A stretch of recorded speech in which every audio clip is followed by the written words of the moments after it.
Okay, so each of those photos was taken at varying apertures, roughly a 2.8, a 6, and a 16, just to give you a kind of a spectrum of everything.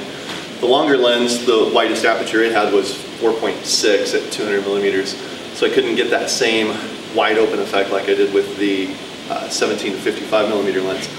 And on all of those, I just focused generically kind of on her face, so that you can see how things may be falling into place, mostly with the background. When you look at like landscape photos, you definitely want to close down the aperture as much as you can. If you're on a point and shoot, normally there is something like a landscape mode where you'll put it in landscape mode and it automatically goes into that hyper focus kind of thing and stops the lens down to whatever the smallest opening it can do. And when you're shooting those types of images, one thing to remember is that critical plane. You know, if you are focusing, let's say, on the backpack here in the background, you can, in theory, have that in focus with some space behind, and Jessica as well. But if you shot with her in focus, it maybe only go back to here and the backpack would be out of focus.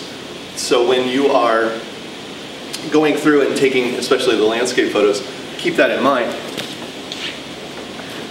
The one thing that I always say, and this works too with metering and, again, when we get back into composition, is how you hold your camera and different tricks that you can do.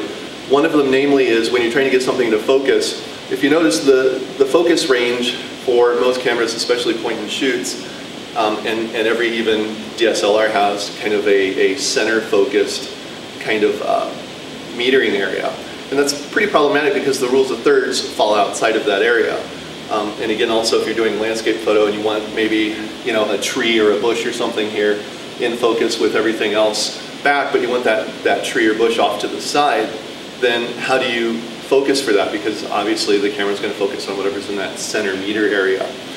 One thing that I normally do is, if I'm trying to do a composition like that, is if you put the camera and look through and focus on that thing that you want, hold the shutter halfway down, your camera will focus.